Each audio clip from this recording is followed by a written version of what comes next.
Welcome to PNRShow Season 2, Episode 8. I have no title yet. And the damn thing would have wait. There it goes. Send her into madness. I'll take a strong stout over stride. I prefer to confer with a half pint of ale and live a long life till my private parts fail. For life without liquor is to no avail. So bring me lager for life. I'd rather have lager than wine. I'll take a strong stout over stride. Do you hear that sound? You hear the silence? That's the entire internet turning into Alpha Geek Radio and Google Plus to hear what the Pint of No Return has to say about beer! Welcome to the Pint of No Return Show. This is episode 8, and we are here to drink beer and talk some silly, stupid stuff. Yeah, it's a podcast about beer and buds. I'm one of your 4 co-hosts. I'm Rob. With me, as always, from New York is Keith, also known as @WolfmanK on the twits. And there is Jeremy, @JeremyBrooks. He's in California. As is Gary, who is at Always Breaking. And I'm @RebRob. And we are very excited to get to our beers quickly because Gary has, shall we say, family commitments he must attend to. Do we want to say why? I guess you got kind of plowed last night. I was fine. So Jeremy and I have both been fortunate in that we've gotten to try Pliny the Younger this week. So you went Wednesday, Jeremy? Tuesday. Yeah, the day before you. No, Tuesday. And then I went on last night and up to the brewery and waited in line for 2 hours, which was a short wait, and had myself the 3 glasses of Pliny the Younger, which is a 10% beer. Oh. So I was fortunate that I did not drive home. And it was worth every minute of it and everything else associated And with it. as a trade-off for this fine As a event, trade-off, I have to. I am spending time with family tonight. My sister-in-law and nephew, and I guess great-nephew, are here visiting, and they're waiting for me to go have dinner. it's time you spend time with the family. That is the worst Marlon Oh my Brando God. accent. I've Thank ever you. heard. Thank you. I tried hard. Now I Man truly- has to spend time with his family because a man who doesn't spend time with his family is not a man. So I'm going to drink beer, and I'm going to go. Okay, so what we've got tonight, while Gary is nursing his hangover, is from the folks at the Good Life Brewing Company. We've got an IPA, which is called Defender, and we got one of our less oftenly beers out of cans. We've got quite a few of those coming up. Usually we go out of the bottles, but the guys out in California send us these beers. This one in particular comes from Oregon. Yep. And it is, I'm trying to find on the can where it says 7% alcohol by volume, so it's up there. Wow, look at that. Wow, this made a mess. Yeah, mine did too. And This it is a- has that very, very citrusy, grapefruity hop Mm-hmm. aroma to it, and it pours. Wow. It's like it pours almost like syrup. Mine has got Really the thick. biggest head I've had on a beer in a long time. Yeah, look at that. I'm a quarter full. I know. And this thing is I think ridiculously that's overhead. because of the this has been around for 6 months. We should have drank it a while ago, but If you're playing at home, the password is viscous. Viscous. With a big head. Yeah, this is really cloudy. I'm going to have to drink out of the can while I wait for this to go down. yeah, this I'm is thinking so crazy. too. Look at So, this. guys, have you had this before?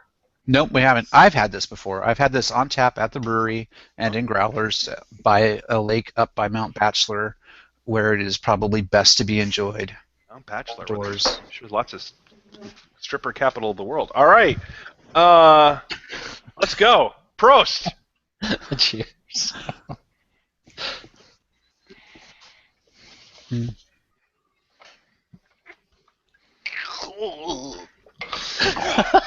That's what I was hoping for. Well, Oh, ugh. We usually let Rob go last, but I think we should let Rob go first so I can hear it. He's chomping at the bit. I can't. No. I'm trying to stave off an episode.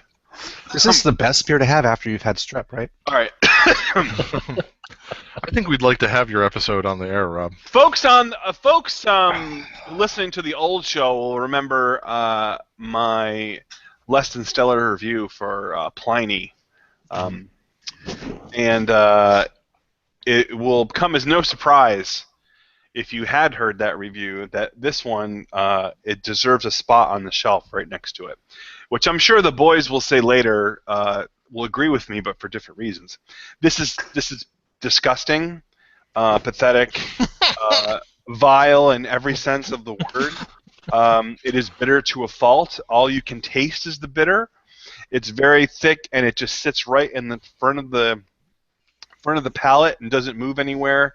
It just sits and hits you in the face with grapefruit tasting hops, and really doesn't do anything else other than just make you want to tear that front part of your tongue off, which I don't advise, but I understand it wholeheartedly. So the Defender IPA for me will score a 1.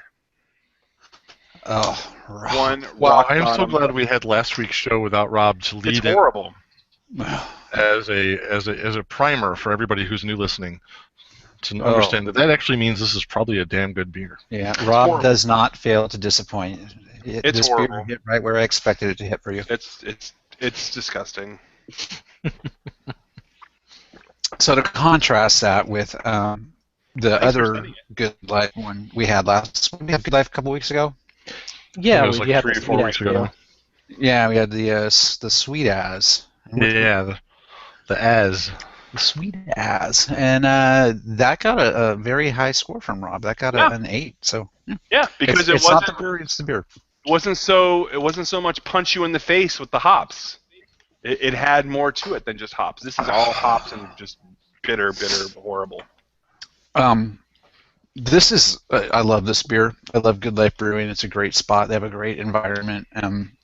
I've had this on tap and had it very fresh. And the ones we have now aren't that fresh. So to me, this is just a wonderful single IPA. It's not a double, it's a single. So it's a little lighter than you'll get out of some of the other ones, but it is, to me, a great beer. I love the balance of the hops and the bitterness, and it's also quite refreshing on a very warm day. So I'm going to go with an 8 on this one because it's something I look forward to every summer when I go to binge. Yeah, I'm right there with you. It's to me it's not the best IPA I've ever had, but it's a really good IPA. It's got a nice citrus nose, lots of grapefruit, like Rob happened to notice. It poured with a huge head, really, and as That's not normal, by the nicely. way. That's not normal. That's not normal. No, it's usually a normal size head. Ah, well, I guess maybe it's just been old. I wonder if this would be, if I would like it more if it was fresh. Mm-hmm. Maybe the hops would be a little more pronounced, which I would enjoy a little more hop flavor in this. But yeah, I think it's good. I'm going to give it an 8 as well.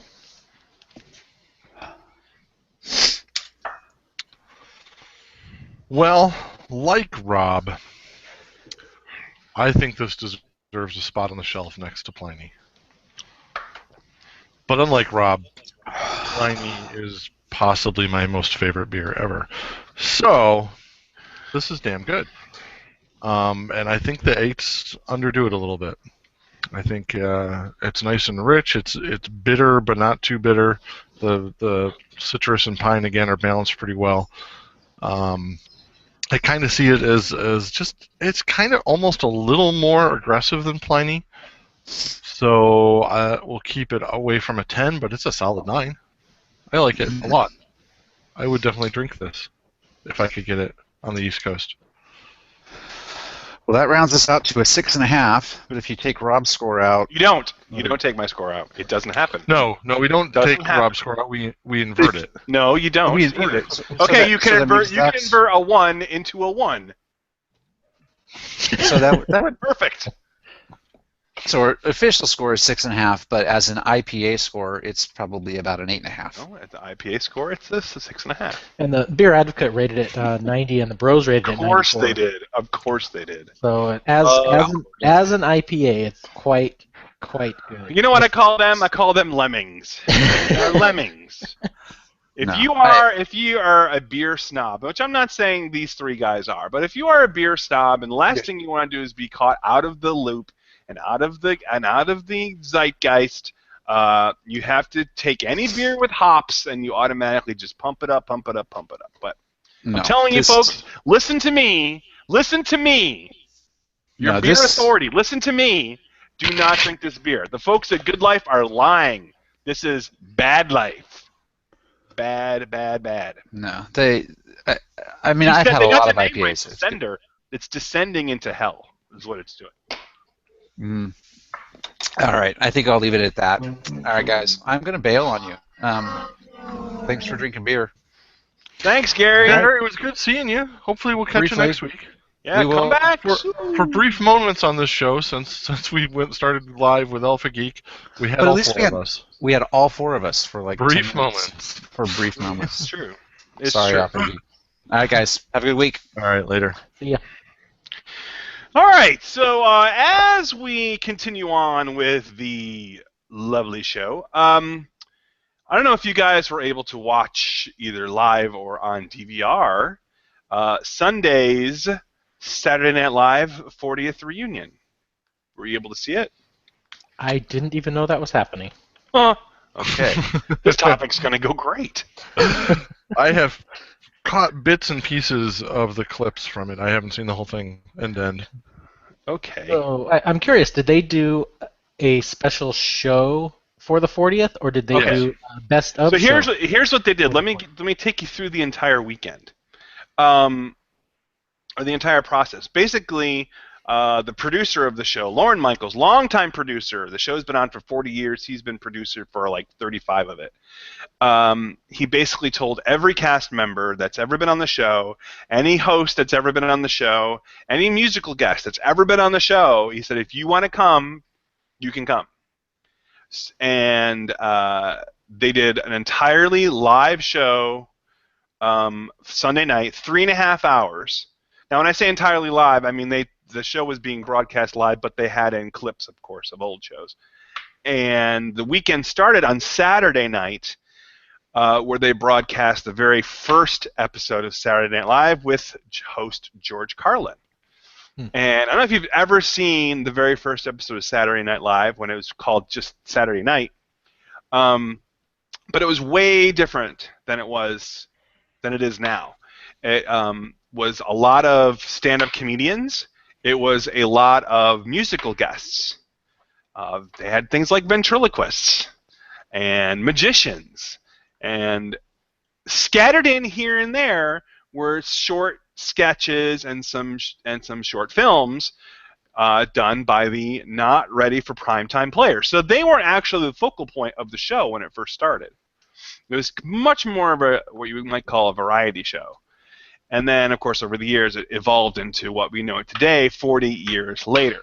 So for the show, they had a bunch of hosts, the guys that have done the show a long time, like Steve Martin, Tom Hanks, Alec Baldwin, and lots of the more famous cast members doing skits on the show.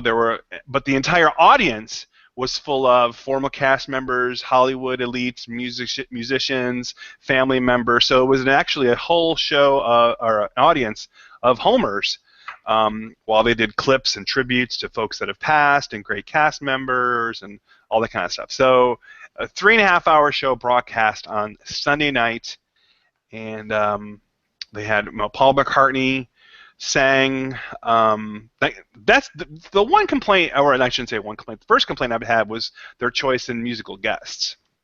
You can't really complain with Paul McCartney. That's fine. You can't really complain with Paul Simon. He came on and sang. That's fine, because he's also hosted the show. But then you had Miley Cyrus performing, and not even doing one of her own songs. She actually did a Paul Simon song. She did 50 Ways to Leave Your Lover. And then you think of all the great musical artists that have been in Saturday Night Live over the years, and I guarantee you Miley Cyrus doesn't come to mind, nor does Kanye West, who also performed. And Well, so you got to remember the target audience is a bit younger than we are right now. it's true. Yeah. That's very true. I don't know. We've aged out. I think there are better people to pick, but again, you're right. The age gap has gotten Set to me. it long and So hard. since you haven't seen the show, maybe go more global and talk about if you have been or once were a fan of the show. Keith, you were a watcher of Saturday Night Live? Religious when I was in college and waning ever since because I either one found I had a life on Saturday night, or two, when I stopped having a life on Saturday night, I had other things to do, wives, families, sleeping, stuff like that. But in college and maybe for like the senior year in high school, definitely Mm-hmm. was religious about it. Never missed a show. Never missed a Letterman. Never missed an SNL. Okay. What about you? I Jeremy? watched it pretty regularly in the Church Lady era. What was that? Early 90s. Late 80s, early 90s. Yeah, late 80s, early 90s. And then a lot of those cast members took off, and the replacements just didn't really... I don't know. The show wasn't the same for me, and it seemed to have lost something, and I just kind of lost interest in it after that. Well, then this is going to be a much probably shorter topic than I had planned. But I found, I'll put it in the show notes, Variety has some highlights of the night.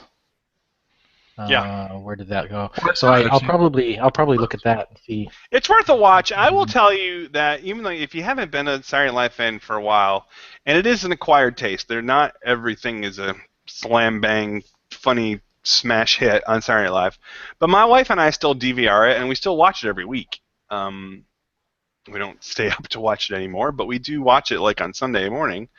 And there are some good stuff, and there are some really good cast members that are on. I have found that the tone and such of like late night TV when watched in the morning is extremely different.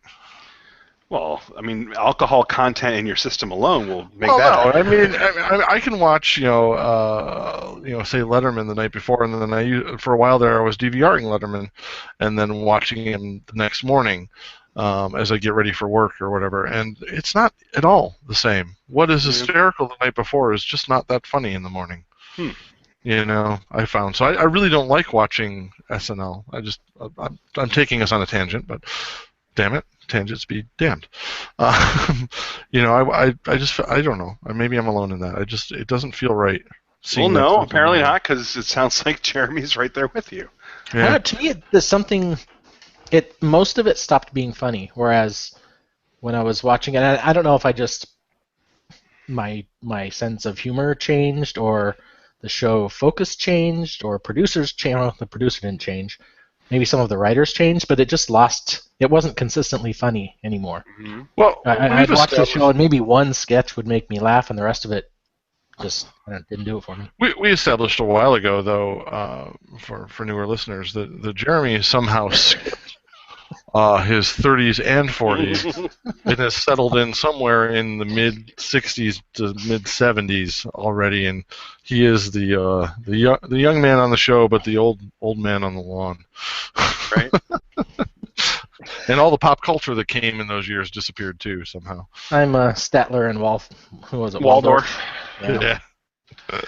So okay, well, I think these two guys aside, I think I'm safe in saying in that Saturday Night Live is kind of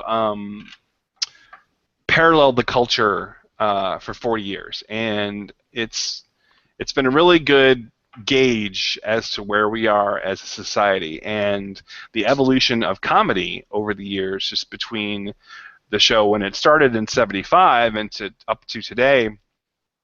That is true that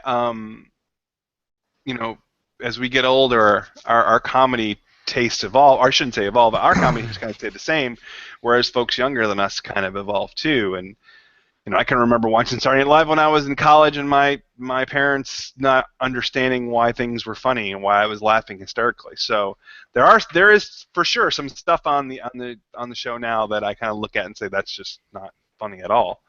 But there is still a lot to laugh at, and some really good stuff being done. Some great cast members, and Rolling Stone did a list of the top, all 141 cast members. It ranked them from the early days in '75 all the way up to today, and where each one fell. And I found it interesting to go through the list. The very, very bottom were some of the folks I didn't even remember were on the show. And then going up into the top 10, just thinking it's ridiculous that some people were left out of the top 10 and others somehow made it in. So at the bottom, though, it's worth noting that the very, very bottom, last person on the list, number 141. Now, I don't know what happened to this guy. His career must have taken a big tumble, but he was on Saturday Night Live for one season, and it'd be interesting to catch up with him today and see how he's doing. Let me see if I can pronounce this correctly. Robert Downey Jr. is ranked number 141, the 141st cast member, right below the Muppets. That's right. The Muppets were actually cast members for the first season. Wow. Get up that link. I'd like to put that in the show notes as well. I absolutely will give you that link. So yeah, number 141 is Robert Downey Jr. Huh. I've heard that name. Yeah. Yeah. I think he might be big in adventure movies. Yeah, he's a man of iron or something like that. I hear big things have come for him. Yeah. He was Sherlock Holmes for a while too. But interesting left. Let's go to the top 20. Okay.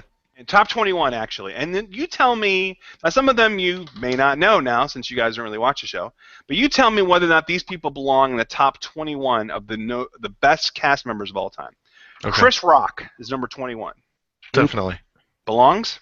Definitely. Okay. I'm a big Chris Rock fan. I love him. Even though on the show he didn't really do much, but okay. He did. He had his moments, and it definitely kicked off his career, and he's had a stellar career. Oh yeah, he's had a great career after SNL for sure. Absolutely, he belongs on there. Number 20 is Al. Go ahead. Sorry. Is this a rank of their success on the show or them overall? Their success on the show.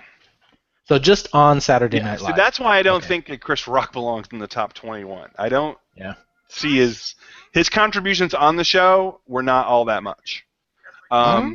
He was everything he was in was on was for good. For a while, like 4 or 5 years, but but I mean he may not have done as much as other people on the show, but everything he did was solid. All right, let me move on. It launched him out of there, absolutely. For sure. Number 20 is Al Franken. There's no way. I mean, he was a writer for a long time. Well, he was huge in the late '80s. There he did the whole.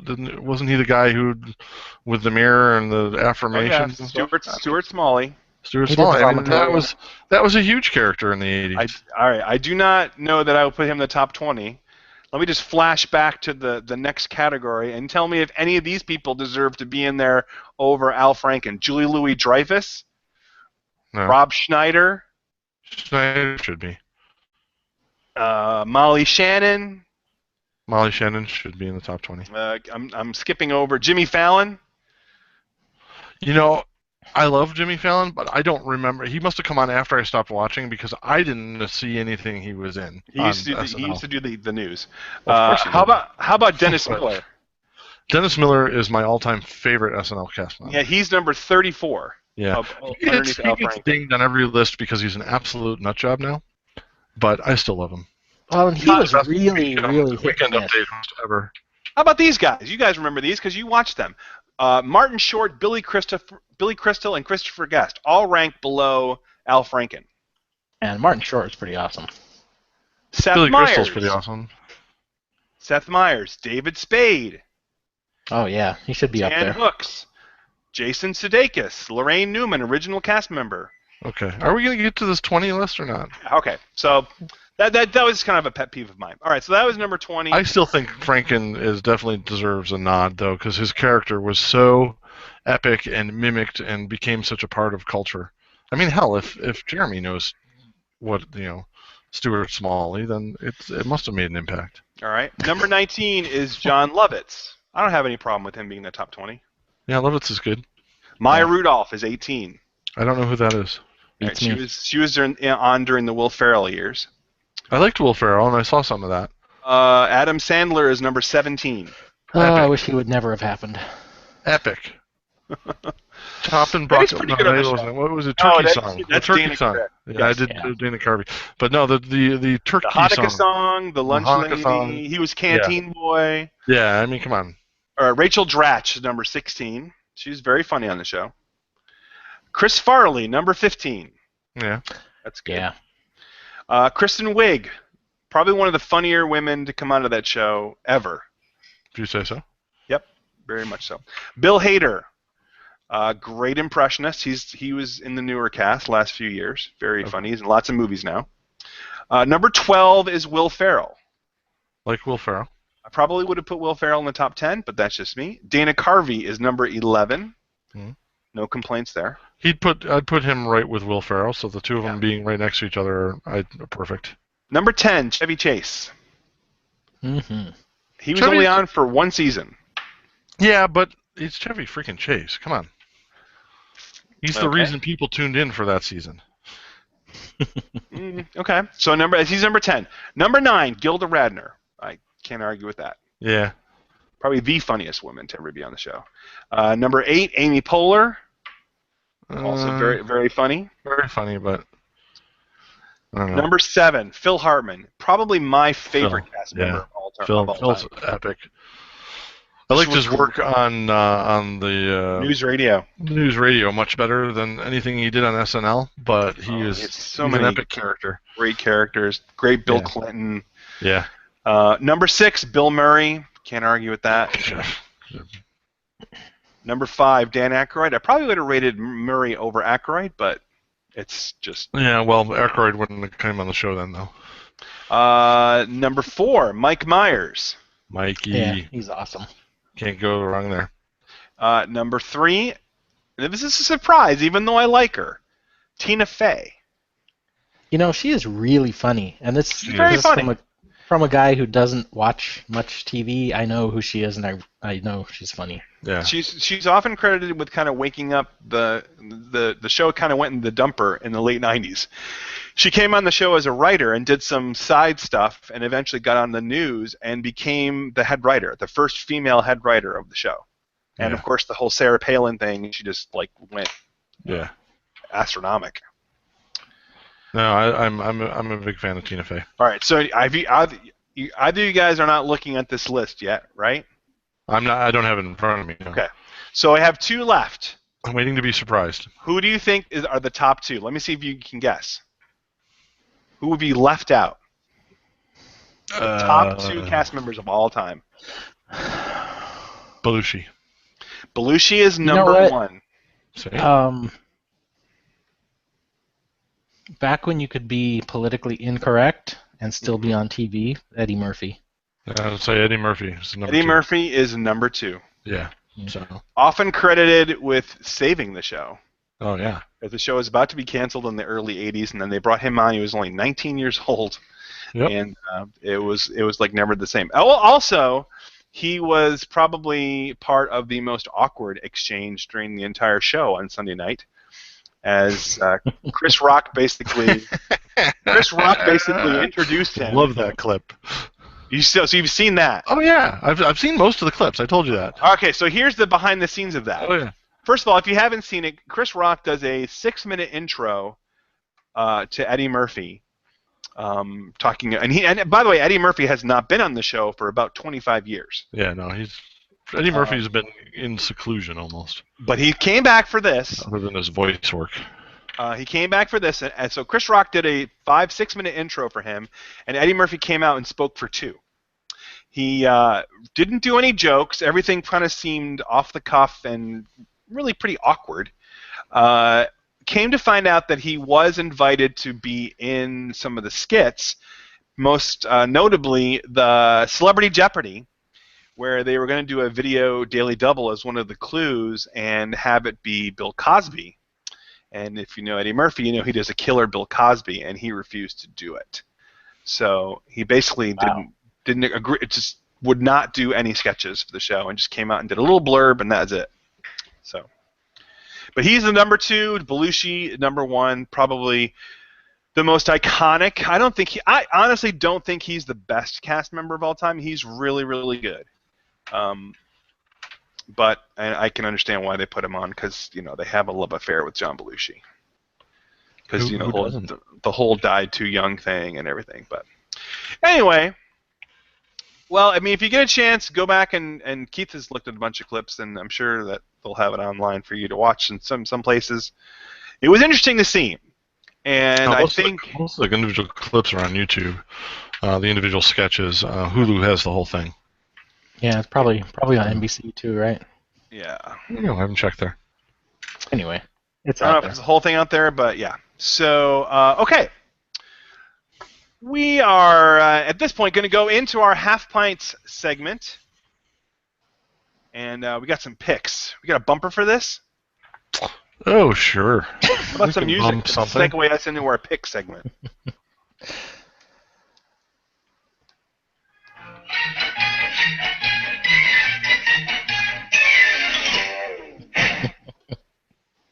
If we could ever get those bumpers actually incorporated into your computer, how do we do that?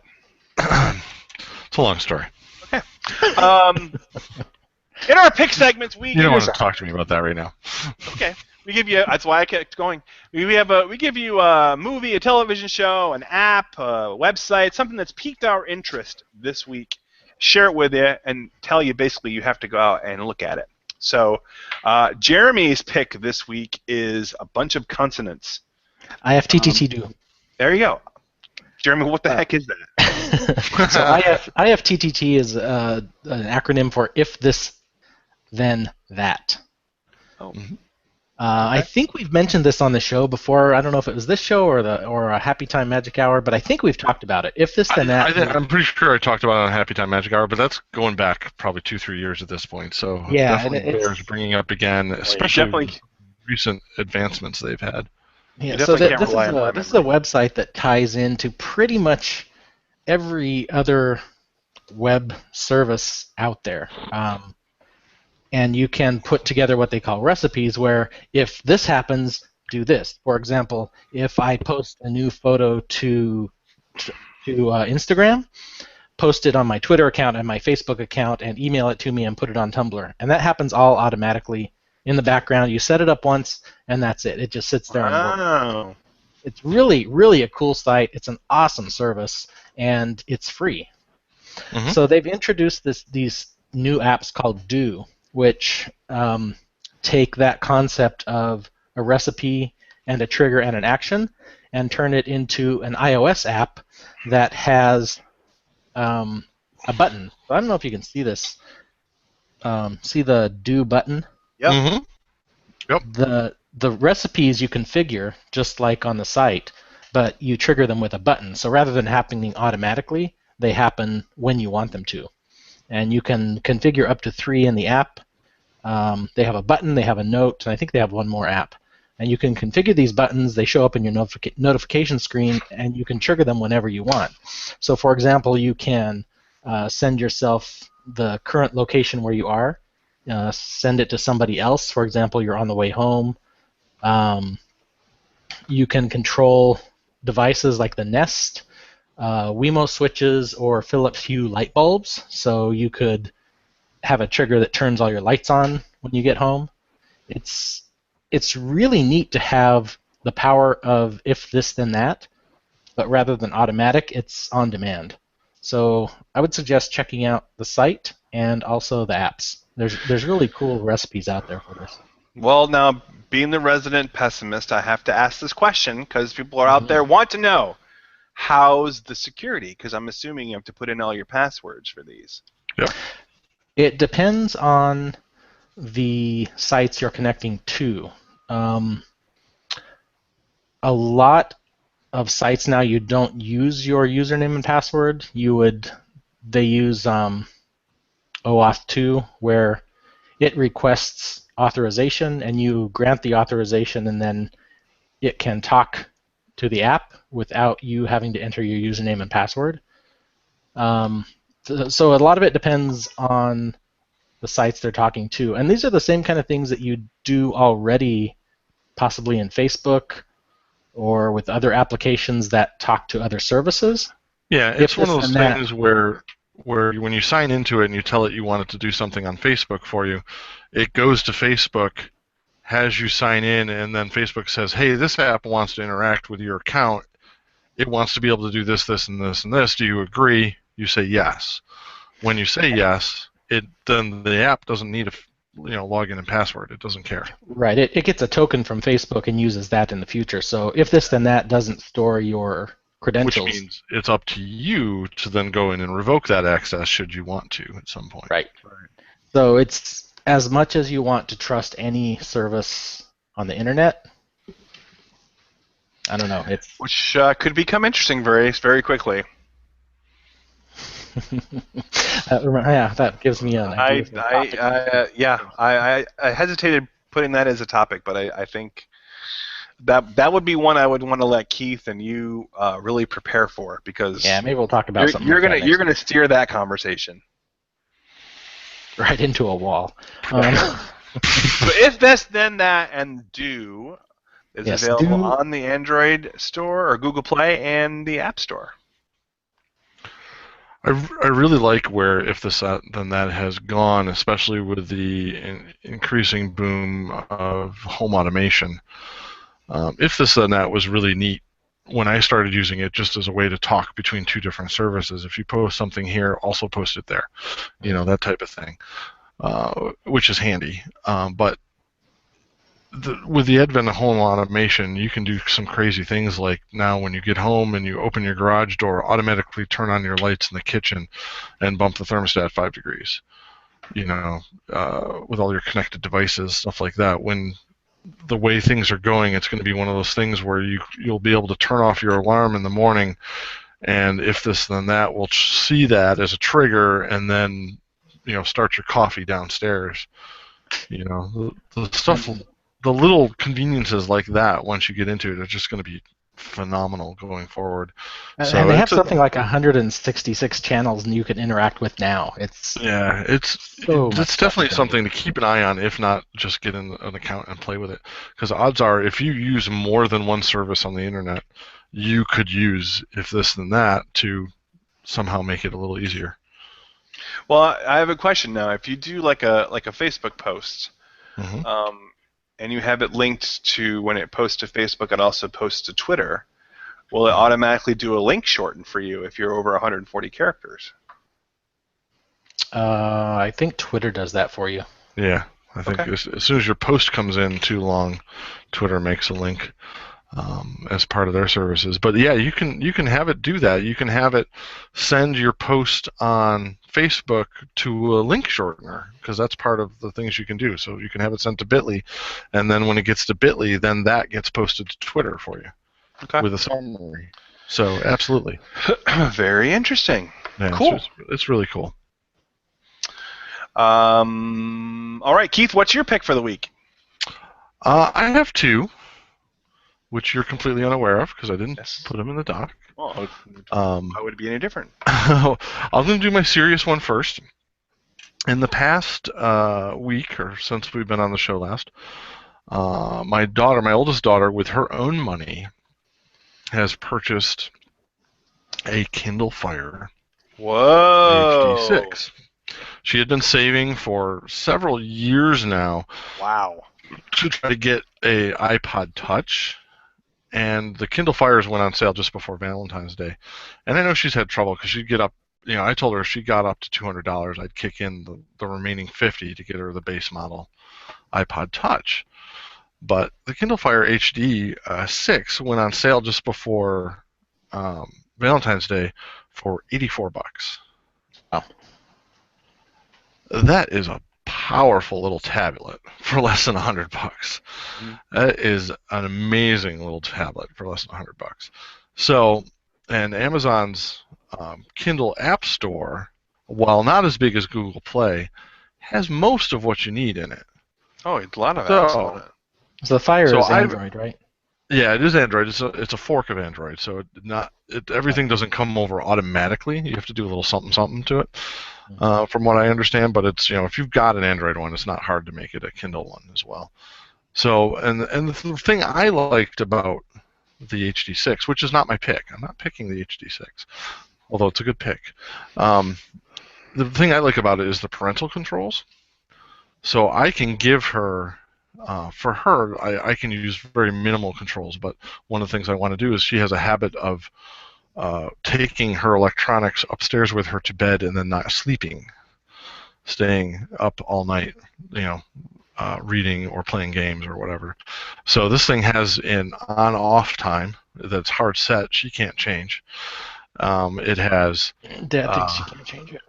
Yeah. Well, she can't change it until she hacks into my account on it. but it also has things like limits as to on weekdays you only get so many hours of apps, so many hours of movies and TV, so many hours of reading if you want to set it. Now we set that's built in. That's built into the operating system, or that's an app you have to get? Like basically I sign in as an account and then I make her account and I can limit it with all these things, and they're adjustable. So like on weekends I can give her more time. Or I can go in and say, hey, it's been a vacation this week. Here you go. Let me adjust your sliders and stuff. To my knowledge, Apple does not have. No, not this level of control.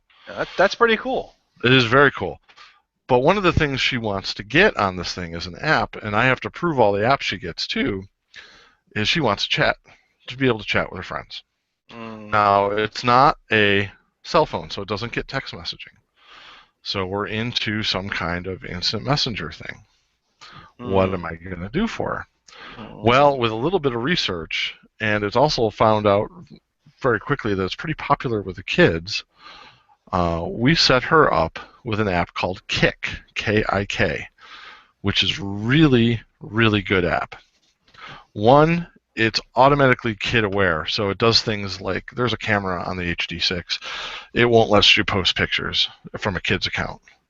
So there's no... she's not going to get herself in trouble posting her pictures online where we don't want them. It automatically limits that stuff. But what I really like about it is, I don't know technologically how this happens, but this thing is freaking fast and reliable. You send a message and it instantly goes from her Kindle to my phone. I mean, it's split second, way faster than a Google Hangout and certainly faster than iMessage or text messaging. It's wicked fast, super reliable. It tells you when your message has been sent, when it's been delivered, and when it's been read. So you can see instantly if she's seen it or not. If I'm sending an important information to my daughter that I want her to see when she gets home, for example, hey, don't forget this and this and this are coming, I can just look at that message and I'll know when she's read it. Let alone I'll know it's sitting there waiting for her. And she hasn't read it yet. So it's really slick, and because it's so slick, my wife and I put it on our apps, on our phones, just so that we could be able to communicate with her too. But also, it's replaced iMessage for us communicating with each other.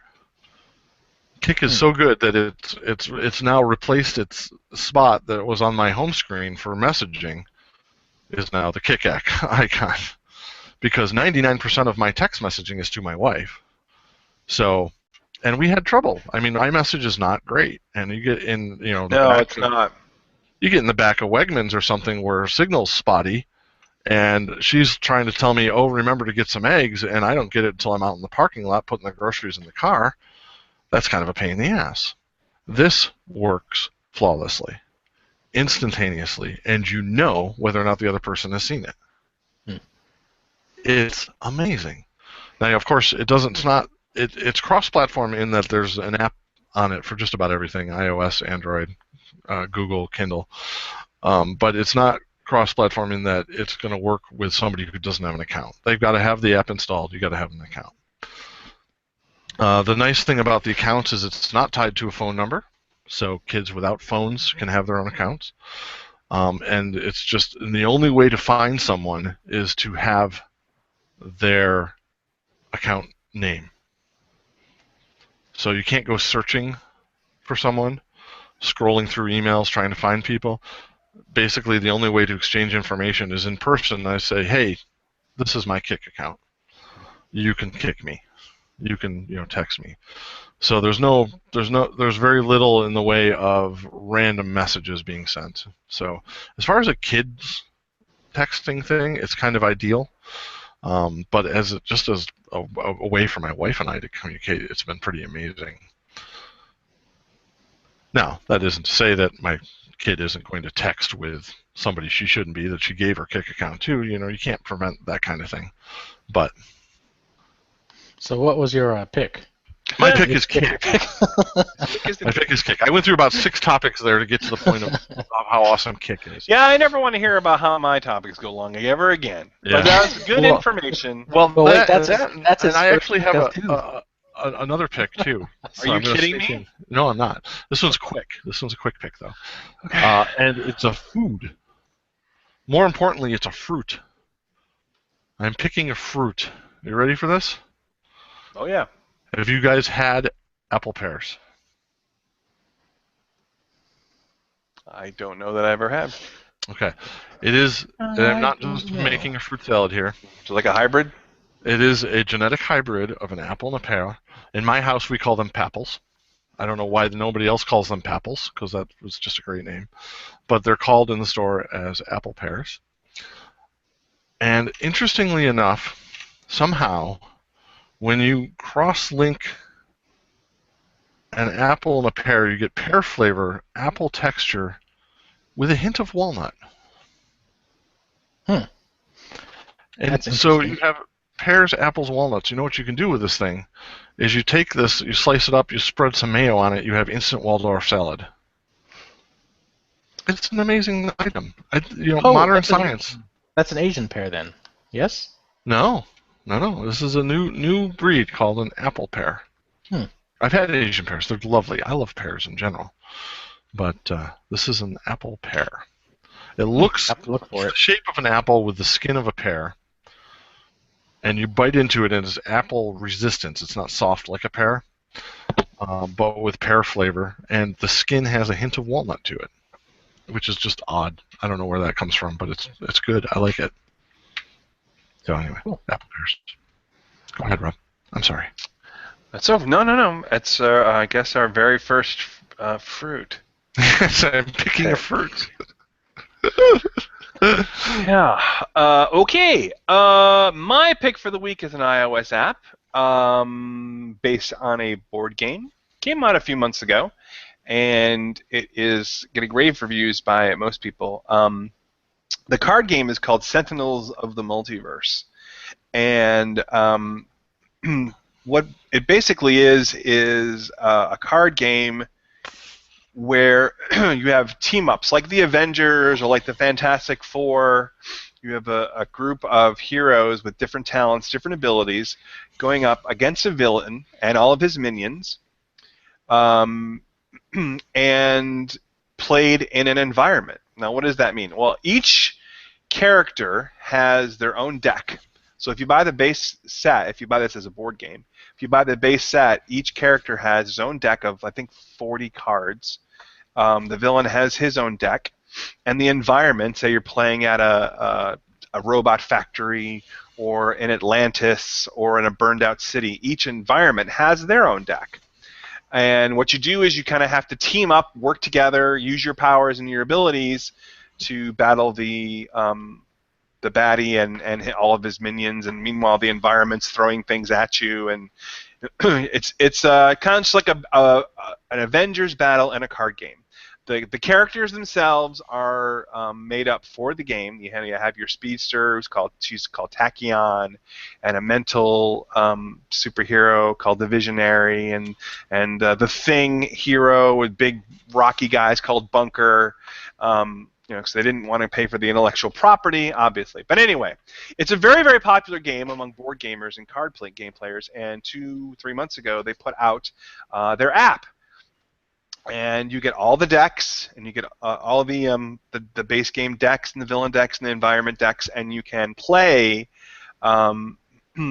with like 3 to 5 heroes. You can pick the villain that you go up against and where you play, or you can randomize it however you want. But what's cool about it is, with a lot of card games where one power will, increase the attacks by 1 and another one reduces fire damage by 2. There's a lot of that bookkeeping in the board game that the app will do for you. So it's very, very cool. It adds up damage and directs it in. It's a really fun game. It's very good with teamwork if you play the tabletop game. Unfortunately, as of right now, it's only available in single player use, but the multiplayer is coming. We're basically So you play against the AI? Yeah, and the AI is very, very smart as tabletop games go, and it really is a lot of fun. And if you're into card games, especially, I suggest that you go pick up the board game. You get the base game for like $20. And like I said, you get all the hero decks and all the villain decks and all that kind of stuff. Or you can spring for the app, which I think is $7.99 to play on your own. $9.99. Oh, excuse me, $9.99. It was I think I got it on sale. Yeah. So I wish I had too. Which is a little pricey for an app. It's a little pricey for. But the multiplayer is coming, and it's not going to be an additional charge for that. So once it happens, that'll be very fun. So. Sentinels of the Multiverse is worth a look. The villains that they have, or the heroes that they have, are very, very cool and very fun. And the game, the powers that they have, and the heroes themselves, all the powers and things that they can do is kind of built in around their abilities. It's very, very fun, and I would recommend it. I'm looking at it online now, and it looks very cool. Yeah. But I think because of the lack of multiplayer now, and the fact that they'll want to promote the hell out of it when multiplayer comes up, I'm betting it'll go on sale again. Probably. Yeah, probably. Out. So I may keep an eye on this. Let us know when it comes back, because I would like to play this, but I'm going to want to play it with you or with Jeremy or stuff like that, or with you, mysterious listener, to us. So, yeah, I think it looks very cool, but. I don't know. At this point in my life, I don't have time for playing AIs, so I'm going to wait until the multiplayer comes out, and hopefully it'll go on sale again. Yeah. So the creators of the game, and they're posting on the Steam community because they're about to put it on Steam as well. They say that the multiplayer is a priority for them to get that done. So yeah, that seems like it would be really important.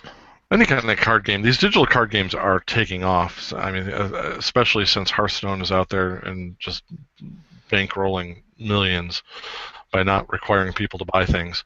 I think it's got a lot of potential out there, and other people do too. So to have a game come out like this without having the multiplayer ready is a little disappointing. Yeah, and there were a lot of people, a lot of board gamers out there that complained when board games started to become available on tablets and phones and things in electronically. They thought it was really going to drive down the industry and turn people away from tables. But if anything, it's amplified it. Yeah. People are experiencing these games easily in the comfort of their own home. I mean, I play Pandemic and Sentinels of the Multiverse and Galaxy Trucker all the time, and I have a great time doing it, but all that makes me want to do is get to the table and play with people. Right. I think that's it. I mean, I think you nailed it. I mean, for $10 you can try out a game and really enjoy it online and realize that it came from an actual physical game, so that when Saturday night rolls around and the family's around the table, you can kick off something. Yeah, I get these because you're right. I get these because I can't sit down, or I can't get people to sit down every night to play a board game, but I can. Right. Yeah. And Small World, another one. Small World. I love Small World. Are you playing Small World on your iPhone? No, I haven't sprung for the app yet, although I've been threatening to for over a year. Oh, dude, get the app. I played the board game. I love Small World, the board game. Yes, get the app. we can play some Small World. Some Small World. My wife loves Small World. I keep threatening to, because one of the things Small World has is it has pass play, so you can play multiplayer on one tablet, Yep. which is one of the things that these things that are turn-based games should do, and that's something I will key into these guys here. If this is I don't know if this is turn-based. Is this a turn-based card game? Small World? No, the Tactical one you just Delivery. recommended. Yes, it's turn-based. So they should do that with this too. When they come out with multiplayer, they should have multiplayer on the same device too, so that you can pass the device around the table and play, Sure. or across the couch, whatever. It's no big deal, and since Sentinels is a cooperative game, it's no big deal if you see another person's cards. In fact, usually you have your cards out so they can see what you're able to play. So, but yeah, get yourself some Small World, man. I love that game. Yeah, Small World is a great game for kids too, to introduce them to board games, because it's such an easy game to play. Yeah. Anyway, that's my pick for the week. And guys, any closing thoughts, parting thoughts? I'm Stay tuned next week for some interesting stuff. Then we got some good good topics coming. Oh yeah, Oh, I think we got Jeremy's creative juices flowing on this. All right, so as we close out the show, quickly from each one of you, what's your favorite SNL skit of all time, or character? Skit or character? The only one that comes to mind immediately is the van down by the river. Oh, I was going to take that. Matt Foley.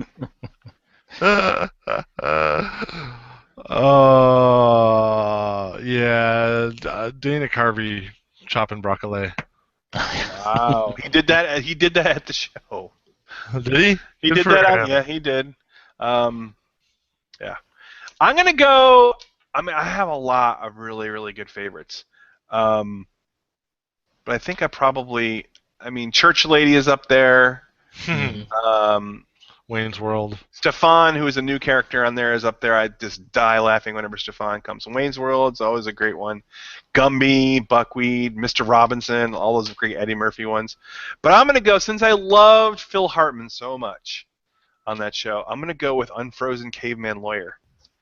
Because no matter what case he had and how hopeless it seemed, he just goes, hey, I'm just a simple caveman. I don't know what you're talking about when you say these lasers or these automobiles. I'm used to looking at cave paintings on the wall to figure out what side was up and what was down. So anyway, that was my favorite. Go watch that show. It was pretty interesting. It was probably the greatest thing and the worst thing that I've ever seen, because there were some really great moments and some great skits that they relive, and of course great clips, but it was also horrible just to see how everyone's aged. And particularly the original cast members. Chevy Chase looks like he's about to drop dead. Seriously. He did not look good. And, wow. But give it a look. All right, so also thanks to all the folks over at Alpha Geek watching and listening to us. And you guys in the Googles, Twitter us back or recommend us and give us some reviews and tell us what's some things you might like to see on the show, and maybe eventually we'll do better at what we can do. So Keith's winding up. I was waiting for the music. That's what I was waiting for. Till next week, drink more beer.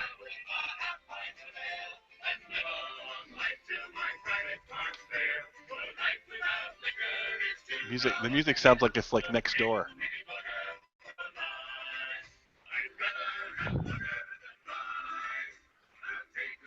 Keith's falling off his chair. I think get closer to the speaker. I'm Gumby, damn it! We're still live!